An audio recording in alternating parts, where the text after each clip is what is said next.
好，接下来我们要持续来关心到的是中美之间的关系。现在川普对中的态度是全面降火了，怎么回事呢？另外也看到的是美中休兵会不会成为一个新的密约？现在担心的事情是台湾会不会被推向这个成为一个棋子，推向这个军费的深渊呢？另外一方面，台湾在最近可能宣布了这个小红书会做封杀，达到1年的时间，影响人数高达300万人。今天就两岸还有美中台3线火力同时升温，一起的来做关注。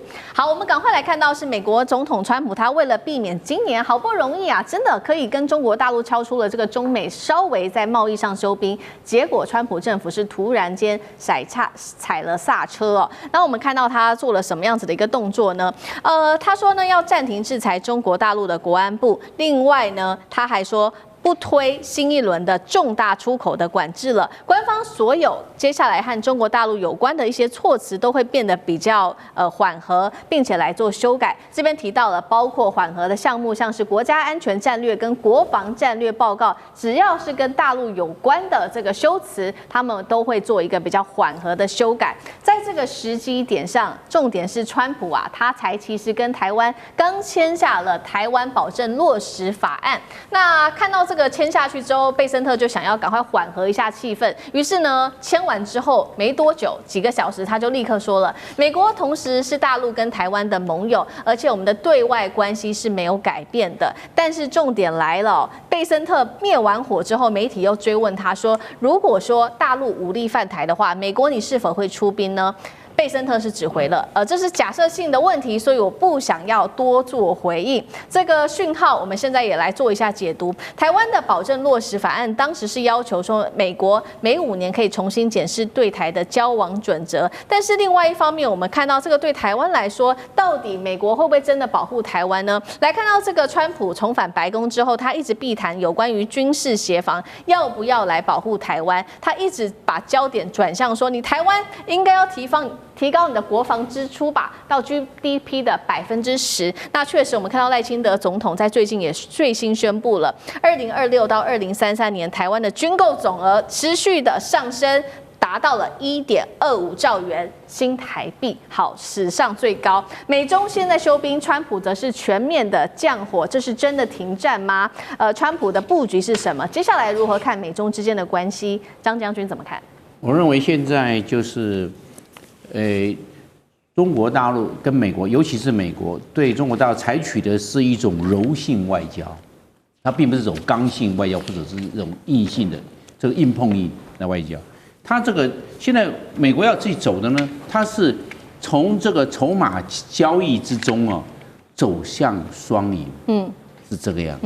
那怎么来看呢？我们看乌克兰战争很简单，乌克兰战争啊变成乌克兰跟俄罗斯在打，但是美国是大赢家。对。美国获得了乌克兰的稀土，美国也获得了乌克兰战后重建庞大的预算经费，美国这个，而且俄罗斯还允许美国到俄罗斯去采它的俄罗斯的矿，稀土矿，或者美国全部赢了，在俄罗斯跟在乌克兰，尤其是乌克兰获得最大的利益是它，所以我们来看哦，这个就是这个筹码交易，所以我认为哦，这个我认为这个3年。值得观察，因为现在是2025年的年末，你从2026到2028，我认为这3年的调试期，美国原则上是走柔性策略。你看乌克兰就是这个样。那现在我们来看呢，那第3个步骤是什么？我认为它会有代理策略、代理的行动、我们讲代理战争，一般讲叫代理战争啊，或代理人啊。其实我认为它是以代理的这种策略啊拖住对手，就好像啊蚂蚁雄兵拖住大象，变成这个状况。蚂蚁雄兵拖住大象，就跟美国现在中国大陆怎么走呢？我也蚂蚁雄兵啊。中国大陆的西段交给印度来牵制，因为他们有领土的纠纷，将近通通加起来，东段跟西段加起来12万平方公里，他们这边由印度负责。那南海交给菲律宾来负责，那东海交给日本来负责。蚂蚁雄兵拖住中国大陆，那美国在后面呢坐收我们讲的这个军售的利益。大家都要背后的最大的靠山是谁？日本、菲律宾啊，都是靠背后的最大的靠山就是美国。所以美国是在后面，他就是拖住对手。那他这种策略来看，对美国来讲是本小效高。利益获利最大，不用单独出兵。那现在俄罗斯谁拖住了？乌克兰拖住他了，打了3年10个月，拖住他，让这俄罗斯在这一方面呢，原则上5到10年没办法翻身，因为要去恢复它的元气。那美国我为什么讲第一步，它要3年调试？因为现在美国这3年是国力弱了，乌克兰战争呢，把美国的武器弹药啊都用的差不多了，包括卖给台湾的武器，它都拿不出来。为什么？往乌克兰战场送了。那怎么可以呢？往欧洲北大西洋公约组织送啊，他什么？所以美国这3年的调试期一定要去把握住，它弹药不够了，这时候可以跟中共贸然起冲突，产生军事上的争端吗？我认为可能性很小，微乎其微。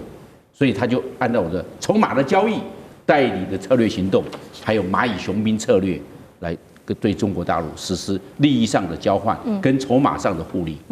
好，所以我们看到这一回美国的策略走向双赢，跟中国大陆之间要来走向双赢。那台湾呢？台湾有没有可能成为这个牺牲的人的国家？因为我们来看到，虽然跟美国签订了所谓的台湾保证落实法案，好像得到了一些承诺，但是我们又是花了非常多的钱在买各种的军购的武器。有人说这个是一种政治上面的账单，美国真的会提供安全吗？厉将军怎么看？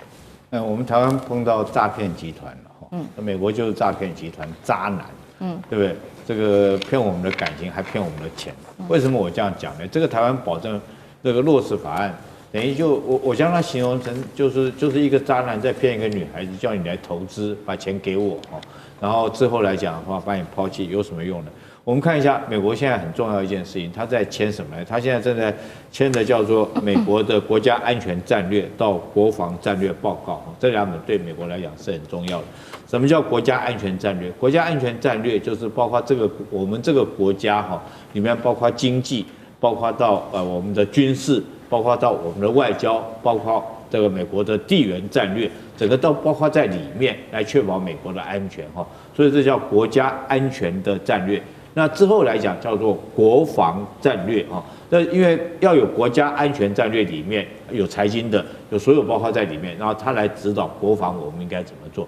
所以为什么贝森特这个时候因为要避免刺激中国，所以他将它修改，对中缓和很多的语气，因为他很明显的看出来，他会去修改，会去润饰，尤其是说对中的语言要放缓和一点，就是跟川普好不容易跟这个习近平谈了很多经贸上面条件，中国现在又跟你买大豆，对不对？稀土来讲又对你解除了很多的管制对你来讲方方面面，那美国这个时候不敢得罪中国他在这种在他的国防安全战略的报告书里面，他要去润饰那在这种状况下，我们可以相信美国提出来台湾保证落实法案吗？我觉得很明显的，他落实法案就是什么？就是哄我们、骗我们，让我们继续心甘情愿的掏出这个每年这个 GDP 的5%的这种费用去跟美国买军购嘛？不就是如此吗？因为他担心我们现在台湾有很多的。